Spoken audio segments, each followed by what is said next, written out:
How to fix camera and mic permission issue on Google Chrome. So if you come across this issue while trying to access the device's camera or microphone, the easy fix that you can immediately do is head over to the three dotted line, head over to the settings of Google Chrome, head over to privacy and security, and then head over to site settings.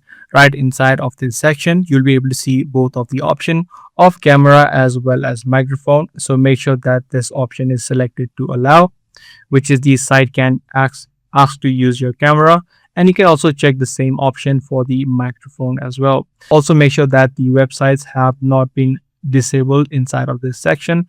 If you do see sites in the not allowed section, so basically this section right here, you can just click on the trash can icon. So you can repeat this process for the camera as well as the microphone, and once you enable this, you should be able to fix this permission issue. Do give this video a thumbs up if you guys found this video to be helpful. That's pretty much all for today. I'm going to see you in the next video.